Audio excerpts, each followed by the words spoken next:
सामने देख रहा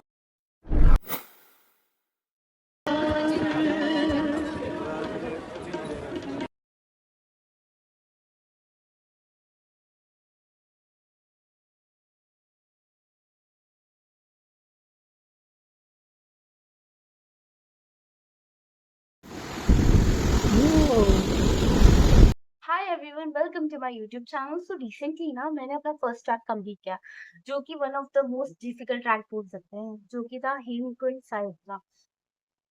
हेमकुंड साहिब को one of the largest heighted gurdwara जो है इन द वर्ल्ड, वो बोला जाता है। और हेमकुंड साहिब जो है वो 15,200 फीट ऊपर है। तो वहाँ की चढ़ाई करना कोई इजी काम नहीं है, थोड़ा डिफिकल्ट काम है।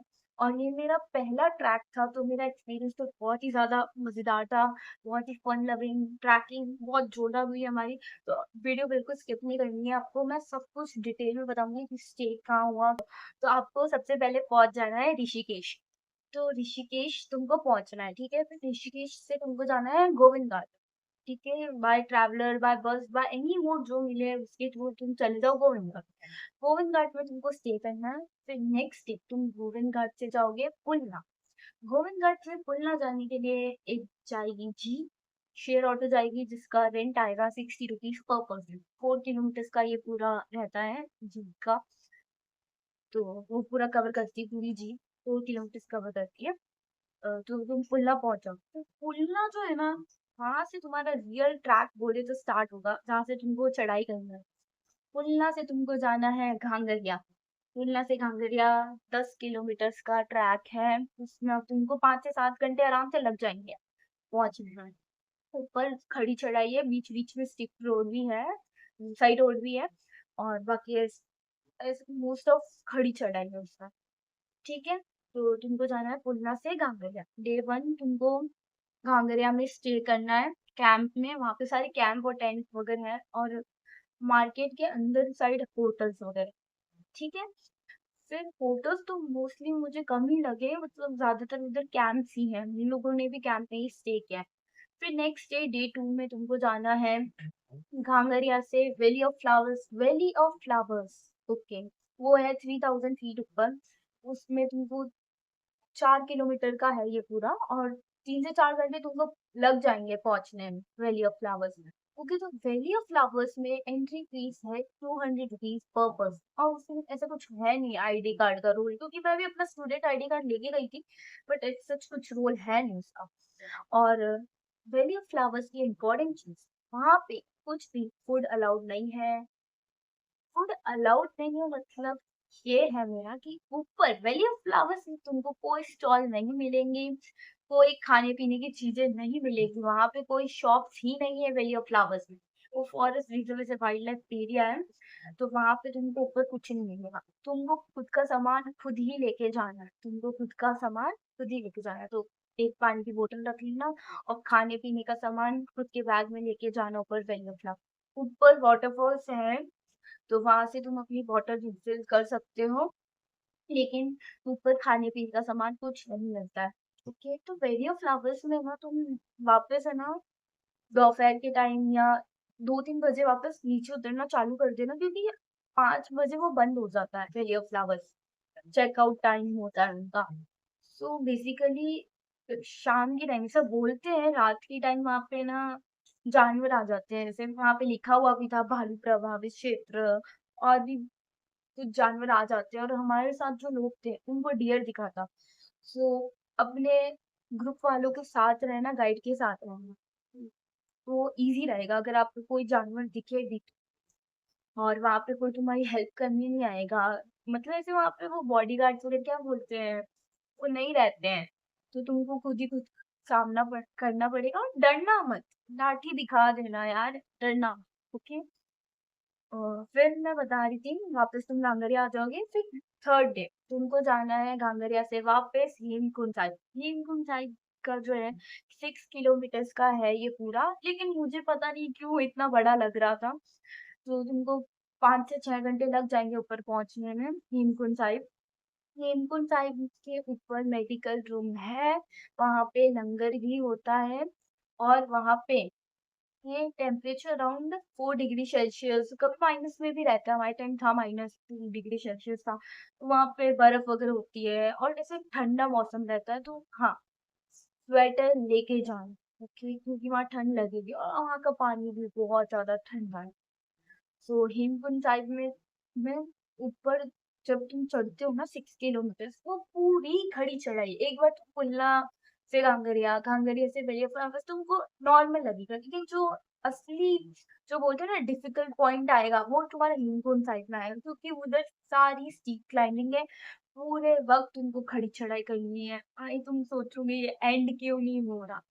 मतलब मैं लिटरली लोगों से पूछ रही थी, भैया कितना दूर है, कितना दूर है? वो बोलते भाई थोड़ा दूर है, थोड़ा दूर है, थोड़ा और चलो। एक पॉइंट ऐसा आया कि मेरी हिम्मत टूट गई कि मुझसे नहीं चढ़ा जा रहा। वो लास्ट के 3 किलोमीटर्स बाकी थे, 3 या आई थिंक 2 किलोमीटर्स बाकी थे। तो तब हम लोगों ने खच्चर कर लिया था मेरे लिए, क्योंकि मुझसे नहीं चढ़ा जा रहा था। रिस्क नहीं लेनी थी। तो फिर हम लोगों ने खच्चर कर लिया, तो फिर मैं वहाँ पहुँची। उतरने के टाइम तो चलो फिर भी ईज़ी रहता है उतरना, लेकिन चढ़ना पूरे वक़्त खड़ी चढ़ाई इट्स ऑलमोस्ट डिफिकल्ट। सो अपनी सेफ्टी अपने हाथों में है, और जिन-जिन लोगों को ऐसा होता है ना कि हम लोग हाई फीट पे जा रहे हैं, तो फिर हमको साँस की दिक्कत हो सकती है, तो यार ऑक्सीजन सिलेंडर लेकर खरीद के ही जाना ऊपर। और घांगरिया में अगर तुमको चाहिए ऑक्सीजन सिलेंडर तो ₹650 प्राइस में आपको मिल जाएगा ऑक्सीजन सिलेंडर। बाकी मैं कहूँगी जिनको प्रॉब्लम है वो अपने पास तो रखना ही, क्योंकि हमारे साथ कुछ लोग थे जिनको बहुत ज़्यादा दिक्कत हो गई थी, तो इसलिए मैं बोलूँगी जिनको प्रॉब्लम है वो रख लेना। और अब मैं बताऊँगी आपको क्या-क्या चीज़ें ले जाने की ज़रूरत है।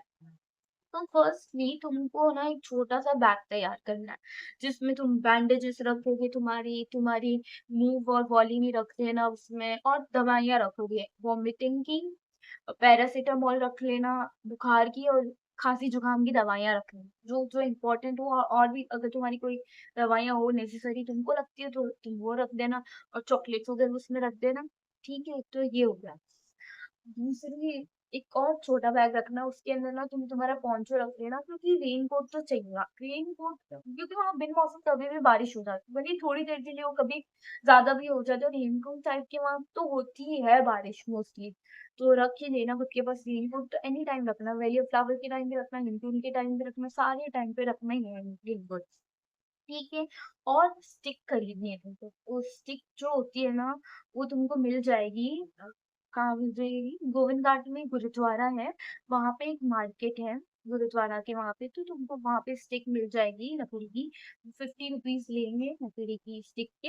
या फिर अगर तुम फ्यूचर में भी ट्रैक करने वाले हो, तो तुम अमेज़न या फ्लिपकार्ट जो भी ये ई-कॉमर्स साइट है, वहाँ से तुम फोल्डिंग स्टिक भी खरीद सकते हो इन फ्यूचर के लिए। तो आप देख लेना आपको कौन-सी स्टिक चाहिए। बाकी स्टिक तो खरीद ही लेना, क्योंकि बहुत ज़्यादा हेल्प मिलेगी तुमको, अगर शॉर्टकट भी चढ़ने होंगे ना, तो बहुत ज़्यादा हेल्प मिलेगी, क्योंकि तुम एक जगह अटका के ही चढ़ोगे ना पत्थरों पे। छोटे पत्थर होते हैं ना, उनको अवॉइड करना, उन पे मत चढ़ना, क्योंकि छोटे पत्थर ना गिर जाते हैं। और तो बड़े पत्थरों पे ही चढ़ना, और ऐसे देख के चढ़ना, जो पत्थर गिरने ना वाले हो, जिन पे दरारें ना हो, उन पे ही चढ़ना। ठीक है? तो देख के संभल के चढ़ना, और हाँ, ट्रैकिंग शूज़ लेके जाना। मैं थी बुद्धू, मैंने ट्रैकिंग शूज़ ही नहीं लिए। मतलब भाई मैं तो क्या समझ रही थी कि आसान ही होगी ट्रैकिंग, भाई इतनी आसान नहीं होती है ट्रैकिंग। और फॉर द फर्स्ट टाइम मैंने ट्रैक किया है, तो मैं ये बता रही हूँ कि ट्रैकिंग के लिए ना ट्रैकिंग शूज़ स्पेसिफिक खरीद लेना, क्योंकि यार वहाँ पे ना अगर बारिश होगी, रेनफॉल होगी, या फिर नॉर्मल क्लाइमेट भी होगी ना, तो आपके जो नॉर्मल शूज़ होंगे ना वो फिसलेंगे, और वही अगर ट्रैकिंग शूज़ होंगे ना तो वो फिसल सकते हैं, लेकिन उसके कंपैरिज़न में नहीं फिसलेंगे ज़्यादा। और हो सके तो एक ट्रैकिंग शूज़ या वाटरप्रूफ शूज़ ना भी रखो ना, तो भी ट्रैकिंग शूज़ तो रख ही लेना, वो तो नेसेसरी है। और मैं बता रही थी एक ट्रैकिंग बैकपैक ले लेना 35 टू 40 लीटर्स का। मैंने खुद ने खरीदा था ब्लिंकिट पे लास्ट मिनट डिलीवरी के लिए। खरीद लिया था, बस ब खड़ी थी और मैंने खरीद लिया, क्योंकि मुझसे नहीं सामान उठाया जा रहा था, तो हमने खरीद लिया था। तो एक ट्रैक बैकपैक खरीद लेना। हाँ, बहुत कम रेट में मिल जाता है, मीशो पे भी मिल जाता है, पर हाँ, उन्हें ब्लिंकिट से खरीदना होता है एंड टाइम पे, तो तुम खरीद लेना। तो बहुत ज़्यादा हेल्पफुल रहेगा वो। और तुम ना कम से कम सामान लेके जाना। अगर तुम ज़्यादा सामान ले आगे, जैसे कि तुम्हारा हेमकुंड हो जाएगा, उसके बाद तुम्हारा हरिद्वार या फिर कहीं और घूमने का प्लान भी है, तो तुम ऐसा कर सकते हो कि तुम्हारा सामान तुम लॉकर में रखवा सकते हो। तो जो गोविंद घाट है, वहाँ पे गुरुद्वारा है, वहाँ पे तुम लॉकर में अपना सामान रखवा सकते हो। हमने भी हमारा सामान लॉकर में रखवा दिया था, तो वहाँ पे सेफ रहता है। कोई चार्जेस वर्जेस तो होते नहीं है वहाँ गुरुद्वारा में लॉकर्स के। वहाँ पे अपना सामान इज़ीली रखवा सकते हो तुम। और बाकी कम से कम ऊपर सामान लेके जाना, क्योंकि अगर चढ़ाई के साथ सामान लेके जाओगे तो चढ़ाई के टाइम तो और दिक्कत होती है। ऊपर से वेट भी होता है ना तुम्हारे शोल्डर्स पे, तो बहुत पेन होता है। तो हम लोगों ने हमारे सामान में पिट्ठू पे रखवा दिया था या खच्चर पे रखवा दिया था, दोनों आते टाइम और जाते टाइम। तो एक ईज़ी रहा हमको चढ़ने में, उतरने में। क्योंकि अगर वेट होता है ना तो चढ़ना थोड़ा डिफ़िकल्ट रह जाता है। इसलिए मैं बोलूँगी कम से कम सामान लेके जाना। और हाँ, एम्पल कैश रख लेना, क्योंकि ऊपर कुछ वाई-फाई, कुछ नेट-वेट कुछ नहीं चलता है। तुमको कैश में ही पेमेंट करना पड़ेगा, वेदर खच्चर वाला हो, खाने-पीने का सामान हो, कुछ भी हो तुमको कैश ही देना पड़ेगा। तो अराउंड 4 टू 5,000 तुम्हारे पास रख ही लेना। इन केस नीड पड़ सकती है, कभी भी खच्चर में किसको ज़रूरत हो, तो इतना तो कैश रखना ही है। जी, सो ये बात हुई। और एक और इम्पोर्टेंट चीज़, तुमको आते वक़्त कभी लेट हो जाए नीचे उतरने में हेमकुंड साइड से रामनगर, तो तुम अपने पास एक टॉर्च रख लेना। टॉर्च बहुत ज़्यादा इफ़ेक्टिव रहती है। छोटी-सी टॉर्च रख लेना अपने पास, वो बहुत ज़्यादा काम आएगी। बाकी मैं अपनी जो वीडियोज़ मैंने रिकॉर्ड करी थी वहाँ पे वो बीच-बीच में शेयर करूँगी। और हाँ, अब मैं बताऊँगी कि हमने किनके थ्रू हमारा ट्रिप किया, हमारा ट्रिप पूरा कैसे गया, कहाँ-कहाँ पे मैंने स्टे किया। ध्यान से सुनना। सो फर्स्टली हम लोगों ने रील्स में देखा था कि ट्रिप विद ट्रिप मिस्टर करके है और एक यात्रा एवन करके, दोनों ही ऑथेंटिक साइट है। या फिर पेज मैं बोलूँ, वो लोग ट्रिप्स करवाते हैं। तो हम लोगों ने उनको कॉन्टैक्ट किया था। सो हम लोग ट्रिप विद ट्रिप मिस्टर्स के थ्रू हमारा पूरा पैकेज था। उसमें 6 डेज़ का था, 5 नाइट्स थी। और डिनर्स सारे इंक्लूडेड थे, लंच फर्स्ट डे और लास्ट डे एक्सक्लूडेड था। जिस दिन हम ऋषिकेश से गोविंद घाट पहुँचे और गोविंद घाट से वापस ऋषिकेश पहुँचे, वो दिन एक्सक्लूडेड था। ठीक है? और जब तुम ट्रैक करते हो ना तब भी वो तुमको कुछ प्रोवाइड नहीं करते हैं एक्सेप्ट वेली ऑफ फ्लावर वाले दिन, क्योंकि वेली ऑफ फ्लावर के टाइम तो आपको कुछ मिलेगा नहीं। तो उस दिन तुमको खाना प्रोवाइड होता है, लंच भी। अदरवाइज़ जिस टाइम तुम ट्रैक करते हो उस टाइम तुमको कुछ भी प्रोवाइड नहीं होता उनकी तरफ से। और एक गाइड मिलता है तुमको, जो तुमको सारा गोविंद घाट पे मिलेगा वो गाइड तुमको। और वो पूरा रिटर्न में भी पूरा ऐसे तुमको विज़िट करवाएगा सब जगह, वही ऑफ फ्लावर्स ही इनको फिर एंड तुमको छोड़ देगा गोविंद घाट पे वापस। तो ऐसा रहता है। और अगर तुमको आगे भी है कि आस-पास की जगह डिस्कवर कर ले, जैसे कि तुम गोविंद घाट पे हो, तो अराउंड 20 किलोमीटर से इतना 1 घंटे का रास्ता है बद्रीनाथ का, तो तुम वहाँ पे भी जाके आना। और माना भी पास में ही है, 1-2 घंटे वहीं। तो अपने गाइड को कह के अलग से बुकिंग करवा देना, बोलेरो या फिर जो भी गाड़ी ट्रैवलर जो अवेलेबल हो, और आस-पास की जगह भी विज़िट करके आना वहाँ गए हो तो। ठीक है? तो मैं अब बता रही थी कि जो हमारी ट्रिप विद ट्रिप मिस्टर है और ये जो हिमालयन हाइक्स है, वो दोनों इंटीग्रेटेड है। तो हमारा जो ग्रुप था, वो हिमालयन हाइक्स और हमारा trip with trip mister combine था। तो हम लोगों का 11 लोगों का ग्रुप था। तो सेफ था सब कुछ, ऐसे कोई दिक्कत वाली बात नहीं है। और हमारा ग्रुप काफ़ी अच्छा बन गया था। और हमारे ग्रुप में डॉक्टर्स भी थे, जो किसी को भी इमरजेंसी में हेल्प चाहिए तो वी हैव डॉक्टर्स, ऐसा था। तो एक भैया के तो इंजेक्शन भी लग गया था और थैंकफुली हमारे पास डॉक्टर्स थे, क्योंकि वहाँ तुम कहाँ ढूँढने जाओगे भाई डॉक्टर। मेरे को भी वॉमिटिंग की इश्यू हो रही थी, तो मेरे को भी डॉक्टर्स ने दवाइयाँ दी और इवेंचुअली मेरे बहुत काम आई वो दवाई। गाइड मैंने मेरी तो सबसे ज़्यादा मेरे को लगता है मेरे ग्रुप में मैं ऐसी थी कि मेरी स्पीड थोड़ी स्लो थी। बाकी सब लोग तो ऐसे ही आराम से कर पा रहे थे और मैं बहुत धीरे-धीरे अपनी स्पीड पे चल रही थी। धीरे-धीरे अपनी स्पीड में। तो ऐसा था ना कि मुझसे नहीं चला जा रहा था एक पॉइंट पे, तो गाइड भैया ने मेरी शॉर्टकट में बहुत मदद की। ऐसे हाथ पकड़-पकड़ के मेरे को चलवाया है, क्योंकि मुझसे नहीं चला जा रहा था लिटरली। तो उन्होंने बहुत ज़्यादा हेल्प करी है। तो शॉर्ट आउट कर देना उनको। और और तुमको क्या बोलना था? सो हमारा ग्रुप में ऐसा था ना कि ये जो हिमालयन हाइट्स वाले हैं ना, वो बहुत सारी जगह पे ट्रिप करवाते हैं, जैसे स्पीति वैली करवाते हैं, लद्दाख करवाते हैं और ये यहाँ पे तो करवाते ही हैं, हेमकुंड साहिब, मनाली भी ट्रिप करवाते हैं, तो ऐसे बहुत सारी जगह ये लोग ना ट्रिप करवाते हैं। और यहाँ पे हम लोगों का स्टे हुआ ना, वो भी बहुत अच्छा था, हमारे कैंप बहुत अच्छे थे। जहाँ हम गोविंद घाट में, जहाँ हम जिस होटल में रुके हैं, उस होटल का नाम था होटल मिडवे इन। वहाँ पे पर डे का रेंट आता है 2500 अगर 2 लोग रुक रहे हैं तो। और जो थाली हमको मिलती थी, उसका चार्ज होता था 280 रुपीज़। अगर तुम पैकेज के अलावा एक्सक्लूडेड पीपल हो, तो मैं तुम्हारे लिए बता कितना आता है चार्ज। और ऊपर जब तुम कैंप में स्टे करते हो ना, तो 2000 रुपीज़ आता है पर पर्सन। लेकिन अगर 4 शेयरिंग या फिर ज़्यादा शेयरिंग है, तो अमाउंट डिक्रीज़ होता है, अराउंड 1600 भी आ जाता है पर पर्सन। तब ऐसा हो गया था एक पॉइंट के टाइम पे, तो बिल्कुल चला नहीं जा रहा था। तो ऐसा था ना, शॉर्टकट पे ना बहुत सारे लोगों ने मेरी मदद की। मे बी मोस्ट ऑफ लोग शायद पंजाबी ही थे, तो शायद पंजाबी होंगे वो लोग। तो उन्होंने मेरी बहुत मदद की। थैंक यू सो मच अगर तुम लोग मेरी वीडियो देख रहे हो तो। सो गाइस, ट्रिप पे जाना चाहिए, नए लोगों से मिलना चाहिए, तुम्हारा एक्सपीरियंस बहुत ज़्यादा हो जाएगा प्रो मैक्स लेवल। और तुम जब नए लोगों से मिलते हो ना, उनकी स्टोरीज, उनके ओपिनियंस, उनकी लाइफ में क्या हुआ, मतलब ऐसा लगता ही नहीं कि वो लोग स्ट्रेंजर्स है, कब वो अपने बन जाते हैं, पता ही नहीं चलता है। और ट्रिप में इतना ज़्यादा मज़ा आता है जब आप नई जगहों को देखते हो, वो व्यूज़ को देखते हो, क्योंकि वो व्यूज़ है ना, तुम कैमरा में लेंसेज़ में कैप्चर नहीं कर सकते। वो इथेरल, क्या बोल रहे हैं, इतने अट्रैक्टिव है वो व्यूज़ कि हेमकुंड साइड से जो तुम व्यू देखोगे ना, वो एवरी मोमेंट वर्थ इट है। जब जब तुम स्टेप इन कर रहे हो ना, उसके लिए एवरी मोमेंट वर्थ इट है। जब मैं बोल रही हूँ तो सच में है, क्योंकि मैं खुद गई। तो यार, इतने बढ़िया व्यूज़ हैं, क्या वहाँ पे पहाड़ वगैरह के ऊपर ऐसे स्नोफॉल हो रही है, और क्या वाटरफॉल्स हो रहे हैं, क्या ब्यूटी है भाई, एकदम एपिक, प्रो मैक्स ब्यूटी। ऐसा बोलते हैं ना कि वो व्यू ही क्या, वो नज़ारा ही क्या जिसके लिए मेहनत ना की हो।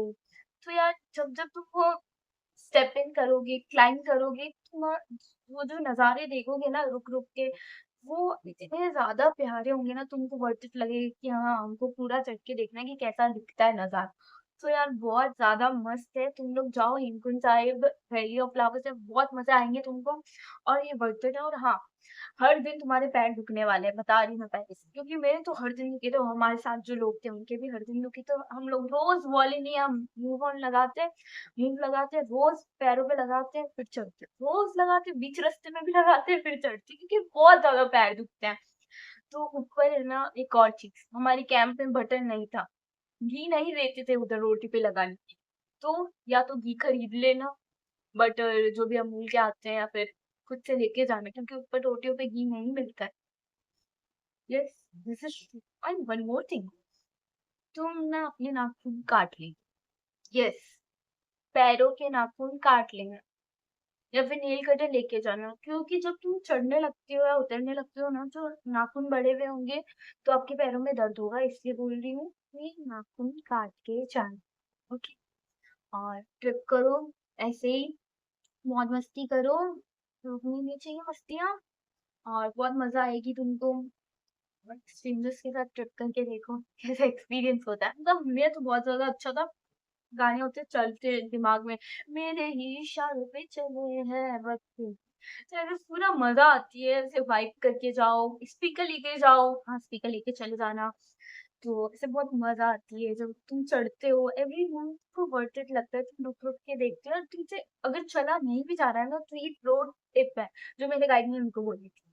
तो यार, गाइड भैया ने हमको ये बताया था कि अगर तुम रुक के बैठ जाओगे ना कहीं पे चढ़ के, जैसे तुम थोड़ी देर चढ़े हो और तुम थक गए और तुम बैठ गए, तो यार तुम बैठे मत रहो, खड़े हो, वहां पे रुक जाओ। क्योंकि जब तुम बैठ जाते हो ना, तो तुम्हारे पैर ना ब्लॉक हो जाते हैं, मतलब ऐसे भारी हो जाते हैं, तो चढ़ने में थोड़ी और ज्यादा डिफिकल्टी हो जाएगी। तो खड़े रहो, बैठो। तो right now it is raining, and मेरे साथी नीचे चले गए हैं, और कुछ लोग ऊपर हैं। तो अब मैं ट्रैक कर रही हूँ, और मेरे पैर बहुत ज़्यादा दुख रहे हैं। सो आज हमारा लास्ट डे था, अब हम लोग रवाना हो रहे हैं बस में। तो ऋषिकेश, वहाँ से सब बंदे अलग अलग हो जाएंगे। सो साइनिंग ऑफ, बाय। कि अगर आपको इंस्टाग्राम पे कोई भी एजेंसी दिखती है जो टूर करवाती है, तो तुम कैसे पता लगा सकते हो वो ऑथेंटिक है या नहीं? तो यार पहले तो तुम ब्रीफली उनका बैकग्राउंड चेक करो और उनके रिव्यूज वाले सेक्शन होते हैं वो उधर जाके देखो। और वो तुम रिक्वेस्ट कर सकते हो कि आप हमको तुम्हारे प्रीवियस कस्टमर से बात करो क्योंकि उनका एक्सपीरियंस कैसा था।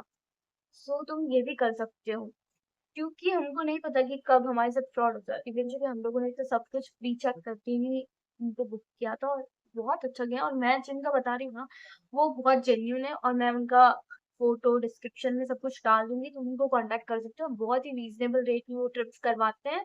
और उनकी जो होटल्स जो थी ना, वहां से क्या व्यू था हमारा भाई, एकदम एपिक। तो उनको कांटेक्ट कर लेना। मेरी वीडियो को लाइक कर देना, शेयर कर देना, कमेंट कर देना। जिनको नहीं पता है वो उनको फॉरवर्ड कर देना। Okay, bye.